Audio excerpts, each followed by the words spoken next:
remercions le Seigneur pour cette offrande. Seigneur, nous te remercions pour tes abondantes bénédictions dans nos vies.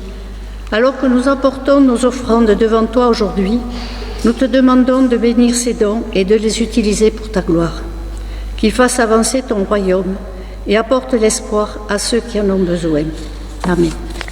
Je laisse la place à Fabio pour la prédication.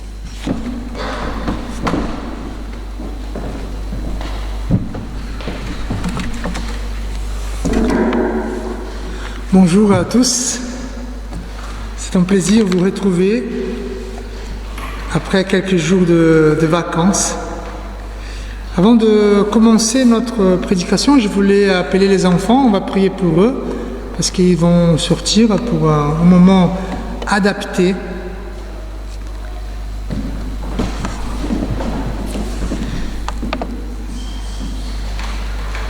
On va prier. Seigneur notre Dieu, Père éternel, bénis ces enfants, parle-leur, sois avec eux, Seigneur, afin que ta parole et la gloire de Jésus-Christ soient présents dans leur vie. Bénis aussi Stéphanie qui va transmettre l'enseignement d'aujourd'hui et que cet enseignement puisse rencontrer le cœur de ses enfants. C'est ma prière au nom de Jésus-Christ. Amen. Allez.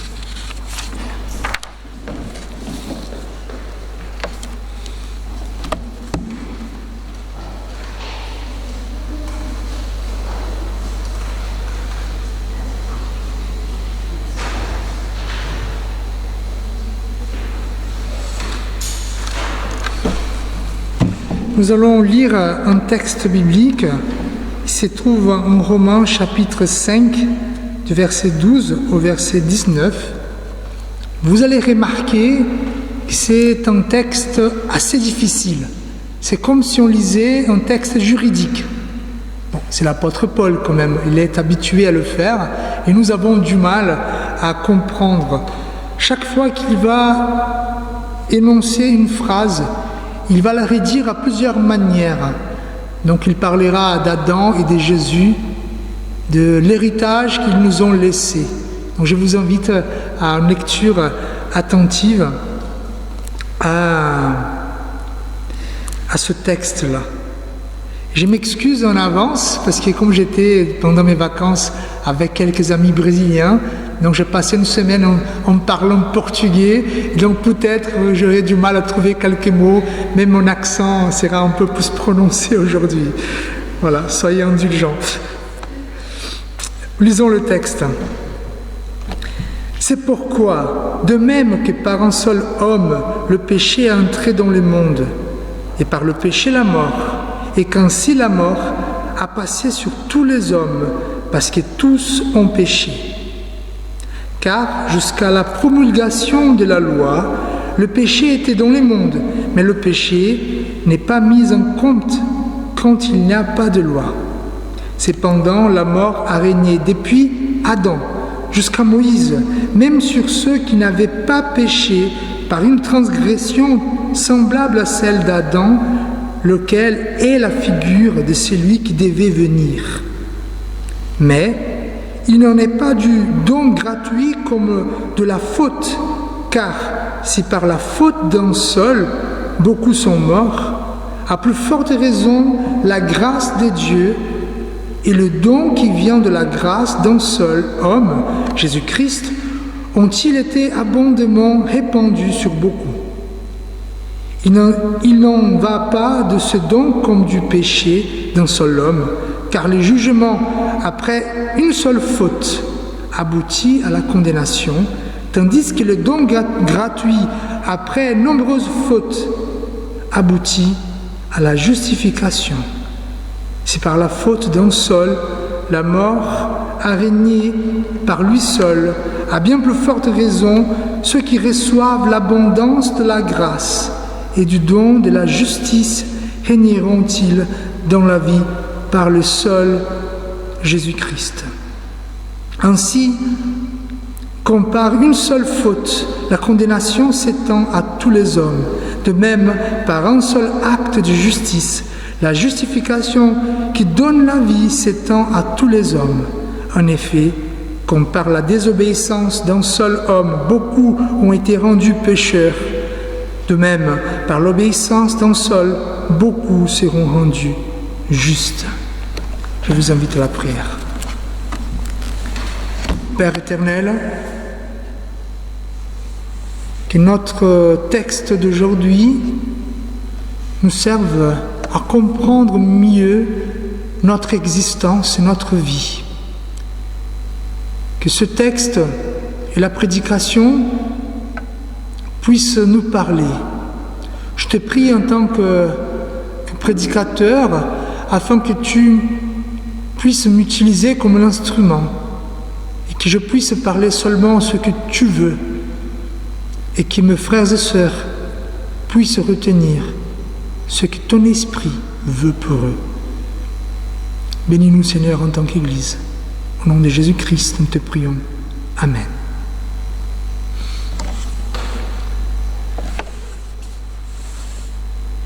Vous savez, la thématique de nos vacances ici au Mas d'Asile, c'est le célèbre siège du Mas d'Asile. Nous célébrons cette date parce que la liberté a vaincu. Et c'est vrai qu'on regarde tout ce qui s'est passé pendant ce temps, on voit quand même les gens qui se battaient. Se battaient parce que ils croyaient que Dieu était la vérité. Et on peut regarder du côté protestant ou du côté catholique, peu importe. Les gens croyaient que Dieu était avec eux et qu'il fallait bâtir, il fallait se battre. Et on se pose la question, qu'est-ce qu'est la vie chrétienne? Qu'est-ce que c'est la vie chrétienne en fait? Pourquoi cette vie a pulsionné beaucoup de gens à faire des choses? Peut-être aujourd'hui vous n'êtes pas satisfait par rapport à tout ce que le monde il vit. Peut-être que vous pensez que l'Occident il n'est pas un lieu bon à vivre, mais sachez-vous que l'Occident a été créé grâce à des chrétiens qui ont compris une mission. Et là, je vous pose une question. Pourquoi le passé du christianisme est connu par la souffrance et par la joie, tandis qu'en nos jours, le christianisme est connu par la tranquillité de fidèles, la commodité et par l'ennui et le mécontentement? Quand on regarde les histoires du passé, on voit que la vie n'était pas simple, mais il y avait des chrétiens. Les églises étaient remplies. Ils étaient là pour se battre. Aujourd'hui, il n'y a plus de guerre des religions, il n'y a plus de dragonnade, il n'y a plus de guerre. Où sont les chrétiens aujourd'hui dans cette liberté? Pourquoi le passé du christianisme est connu par la persécution et l'enthousiasme, tandis que nos jours, il est connu par la liberté et par l'indifférence? Vous savez, les protestants, à l'époque des guerres des religions, ils étaient connus pour être l'enclume. Vous connaissez l'enclume. Il avait une expression qui disait comme ça: plus à me frapper on s'amuse, tant plus de marteaux on y use. Voilà, c'est un peu le slogan des protestants. Oui, on est frappé, mais c'est pas grave. J'y crois. Et nous avons perdu quelque chose pendant le chemin, n'est-ce pas? Voyons la taille du temple qui a été bâti. Ce temple-là n'a pas été bâti pour une trentaine de personnes, n'est-ce pas? S'il était bâti grand comme ça, c'est parce qu'il y avait du monde. Qu'est-ce que nous avons perdu dans le chemin? Est-ce que le christianisme n'est plus pertinent dans nos jours? Quel est le secret pour avoir une vie chrétienne abondante et fructueuse? Donc aujourd'hui, nous allons voir comment vivre la nouvelle vie qui a été donnée par Dieu. Oui, vous avez une nouvelle vie. C'est ça que dit la Bible, c'est ça qui dit, voilà la Bible. Et quand nous, en tant que protestants, quand on dit c'est la Bible qui dit, c'est parce qu'on s'est battu pour dire la Bible contient la vérité. Et quand je dis la Bible dit ça, c'est parce que ça vient de Dieu, cette nouvelle vie. Oui, nous avons une nouvelle vie, nous sommes une nouvelle créature. Nous sommes nés de nouveau. C'est ça que dit l'histoire Jésus avec Nicodème. Nous avons notre vie naturelle et par le souffle du Saint-Esprit, par la foi en Jésus-Christ, l'habitation du Saint-Esprit dans notre vie, nous avons une nouvelle vie. Et cette nouvelle vie doit prendre le dessus de la vie naturelle pour nous inviter à vivre une vie joyeuse. Pour comprendre mieux, nous devons savoir ce que la Bible parle de cette nouvelle vie. Je pouvais bien vous parler, vous êtes nés de nouveau, comme dit les chants, on peut repartir à zéro. Mais le texte que nous venons de lire, ce texte qui est difficile, je vous avoue, je vous invite à le relire, où Paul va parler de cette justification.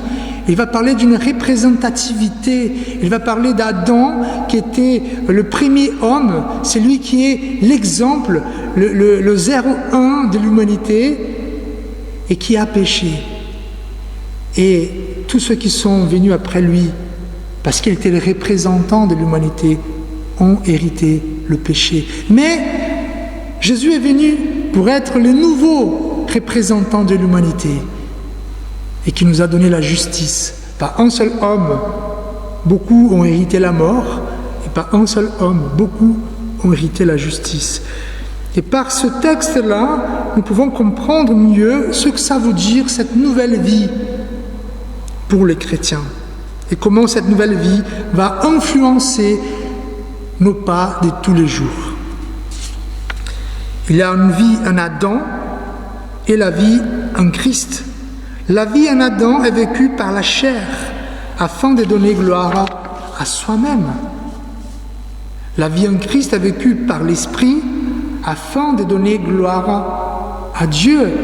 Et comme Paul va parler, en fait, ma nature, elle ne veut pas faire ce que je veux faire. Je veux faire une chose, mais finalement, je n'arrive pas. Ce qui est mauvais et que je ne veux pas faire, je fais. Ce qui est bon et ce que je veux faire, je ne fais pas. Voilà ce combat à l'intérieur de tous les chrétiens. La vie en Adam qui se bat avec la vie en Christ. Pourquoi? Parce qu'à la fin, la vie en Adam, la vie naturelle, souhaite glorifier autre chose, tandis que la vie en Christ va toujours chercher la gloire de Dieu. Et comme je vous ai déjà dit à plusieurs reprises, qu'est-ce que c'est la gloire? La gloire, c'est reconnaître les attributs, les qualités d'une chose. L'exemple que j'utilise toujours, voilà, c'est le plus simple pour moi. Reconnaître la gloire d'une voiture Ferrari, c'est quoi? C'est reconnaître la couleur, la qualité du moteur. Enfin, il y a plusieurs qualités. Reconnaître la gloire de l'Ariège, c'est quoi? Les Pyrénées, les Montgetades, les champs, je ne sais pas, vous connaissez mieux l'Ariège que moi. Et donc, donner gloire à Dieu, c'est reconnaître ce qui est de bon en lui. Mais quand on ne vit pas pour Jésus, on va essayer de trouver ce qui est de bon en nous, nos propres qualités. Alors, pour exprimer mieux, ce que je vous fais aujourd'hui, c'est presque un catéchisme. Je vous avoue, c'est important, même pour moi en tant que pasteur, de souvenir de ce qui est important. Pourquoi la vie en Adam? C'est une vie naturelle et charnelle. Je vous raconte cette petite histoire. Dieu a créé toutes choses. Ça commence comme ça, la Bible. Dieu a créé l'homme et femme pour louer et glorifier son nom. Voilà le but de l'homme, glorifier Dieu. Dieu les crée pour qu'il glorifie Dieu. Alors ici, vous êtes vraiment dans la liberté de choisir si vous allez penser dans une évolution théiste, que les choses ont évolué, ou si vous voulez croire que Dieu a créé l'homme vraiment du rien, du sable, de la boue. Mais dans les deux cas, sachez que dans une perspective biblique, l'homme a été créé pour vivre pour Dieu, pour glorifier Dieu. Et ainsi, Dieu a donné à l'humanité un sens de la vie, ce qu'il est. Je suis créé par Dieu, j'ai une origine en Dieu. Et il a donné à l'homme aussi, à l'humanité, la finalité, ce que je dois faire. Vous êtes d'une autre génération, mais vous savez, les gens de ma génération, les plus jeunes encore, une grande question qui nous fait peur, c'est qu'est-ce que je dois faire dans ce monde? Quel est mon rôle ici? Et en Jésus-Christ, en Dieu, nous avons le sens de la vie, la finalité. En fait, Dieu a choisi des représentants. Voilà, c'est une façon que Dieu travaille dans la Bible. Il y a des représentants. Donc, Adam est le représentant, Adam et Ève sont les représentants de l'humanité. C'est pour ça qu'on dit que, parce qu'Adam a péché, et ce péché originel, a été attribué à toute l'humanité parce qu'il était, ce qu'un théologien va dire, une représentation fédérale. Ça veut dire l'humanité est représentée en Adam et Ève. Ainsi comme Abraham et Sarah sont les représentants, comme les pères de tous les croyants, ceux qui croient. Et donc l'homme vivait pour Dieu, selon sa volonté.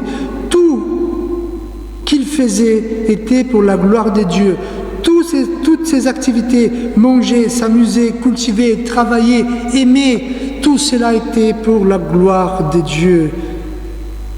La meilleure vie que quelqu'un pourrait avoir. Et cette vie reflétait la perfection, la bonté, l'intelligence, la beauté, la vérité de Dieu. Alors vous pensez que votre vie, on s'amuse bien en faisant des voyages, en faisant des choses, mais sachez que cette vie-là est la vie parfaite. Et donc l'homme avait une vie parfaite puisqu'il vivait pour la gloire de Dieu. Mais, comme tout dans la vie, il y a un mais. Mais l'homme a pris une mauvaise décision. Il a préféré le mensonge du serpent et croire en soi-même. Selon le récit de la création, pour expliquer pourquoi le mal est dans le monde, la Bible va raconter une histoire. Et cette histoire va dire qu'à un moment donné, l'homme a entendu le mensonge de Satan pour croire en soi-même. Cet arbre de la connaissance du bien et du mal, où tout le monde a l'accès. Et malheureusement, nous tous, nous avons mangé de ce fruit. Et l'homme a décidé de ne plus vivre pour Dieu, mais de vivre pour soi-même. En fait, ce que Dieu a fait est bon, mais pas tant que ça. Dieu il a dit pour ne pas toucher les fruits interdits. Ouais, mais peut-être que Dieu il me cache les choses. Donc Dieu il n'est pas si vrai comme il dit l'être. Ainsi, je commence à croire plutôt à moi.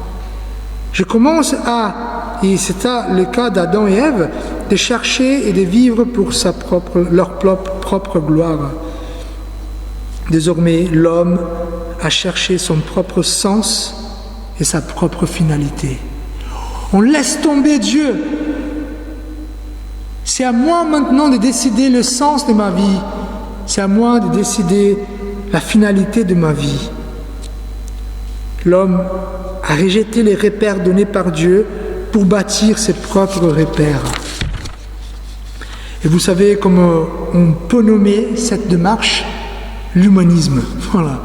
Maintenant, c'est à moi, l'homme, le pouvoir de décider quand je fais ci et quand je fais ça.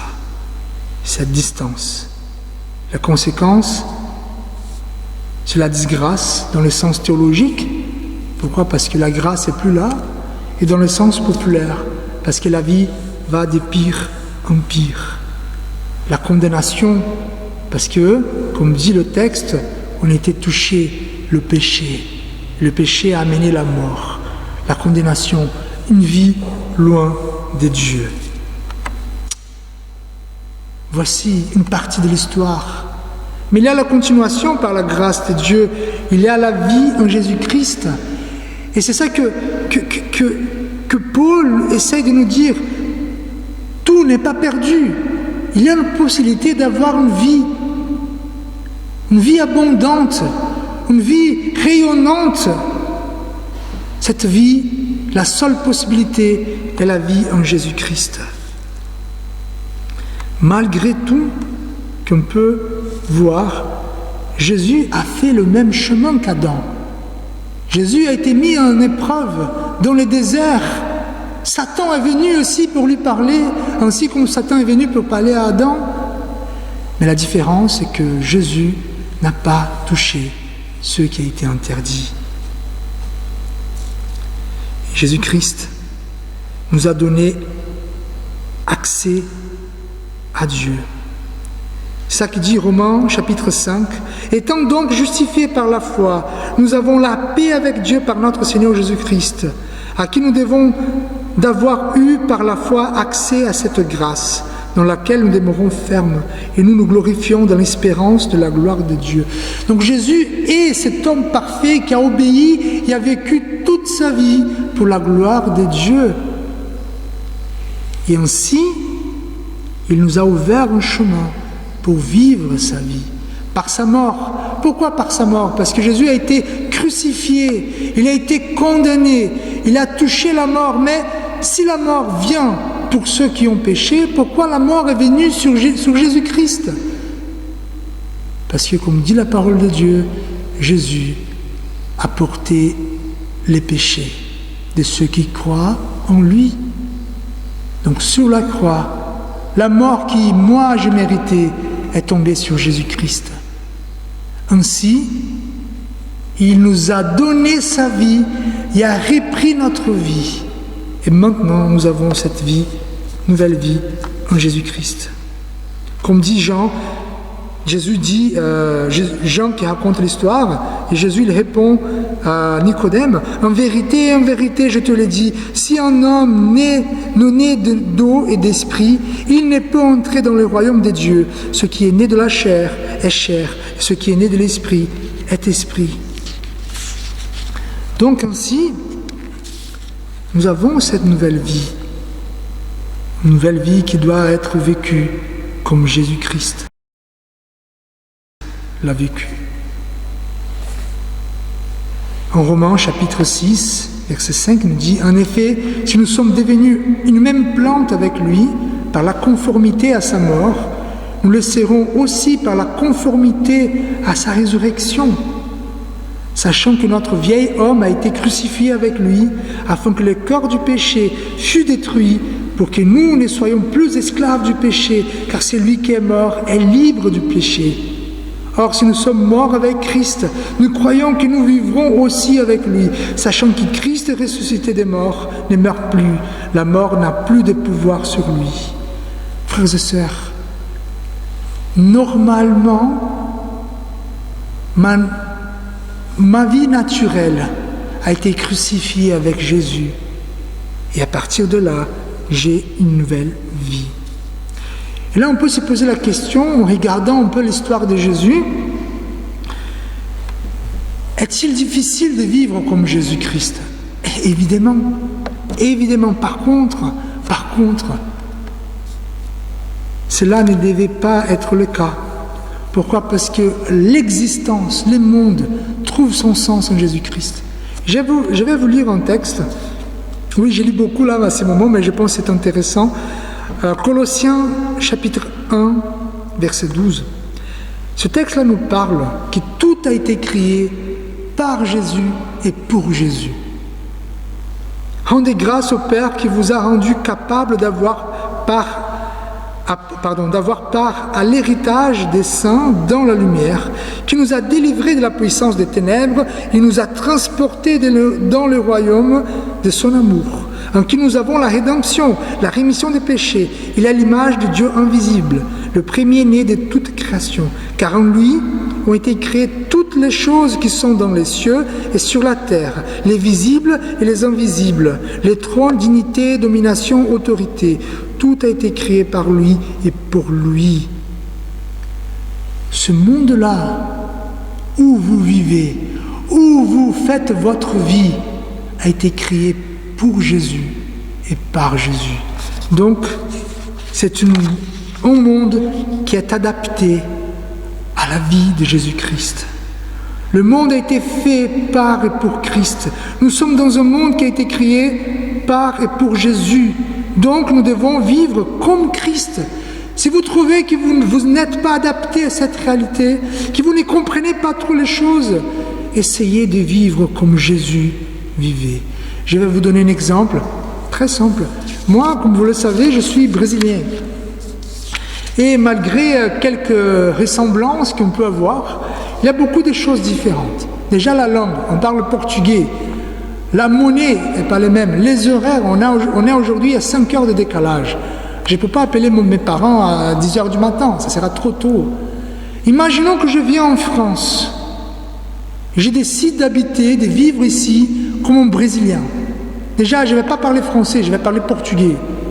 Est-ce que je vais arriver à me communiquer? Difficilement.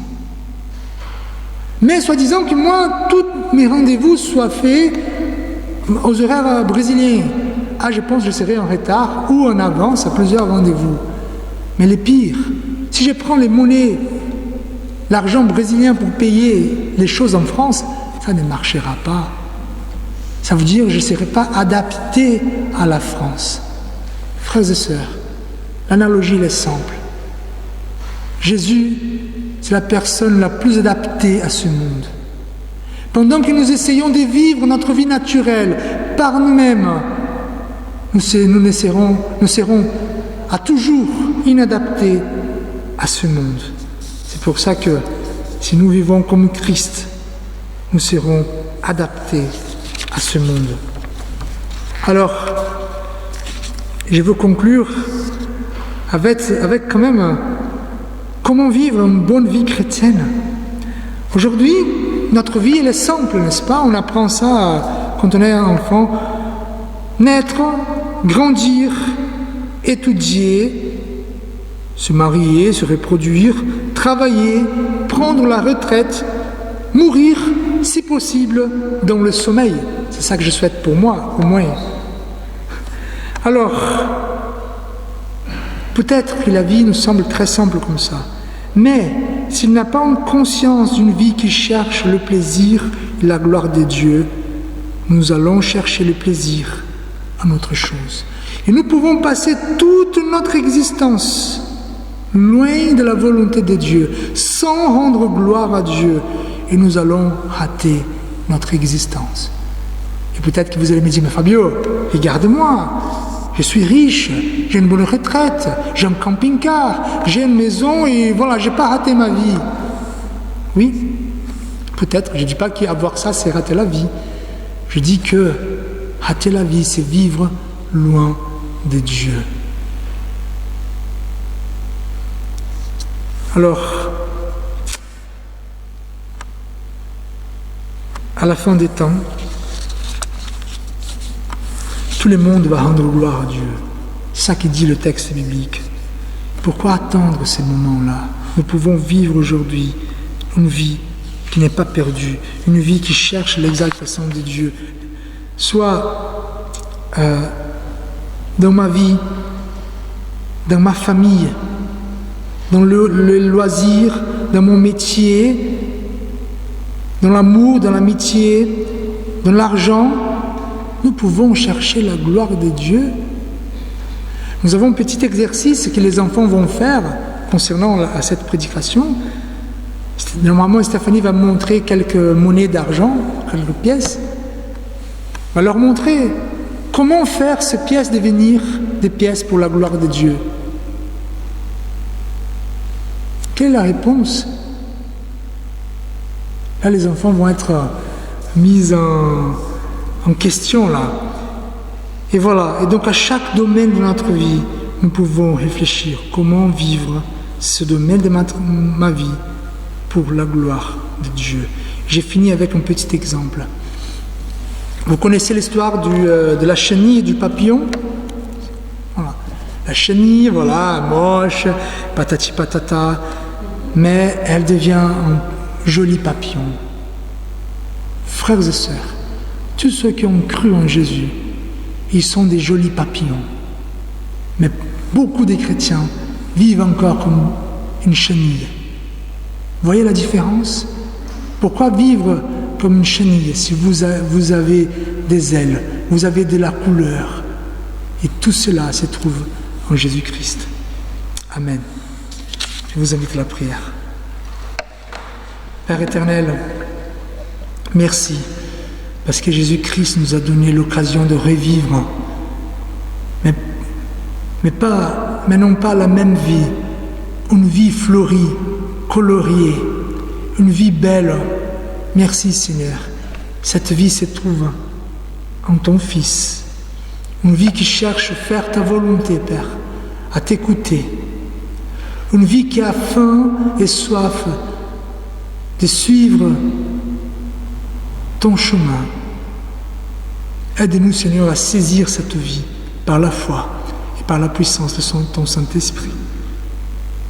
Aide-nous, Seigneur, à goûter et à aimer cette nouvelle vie que tu nous as donnée gratuitement en Jésus-Christ. Amen. L'exhortation.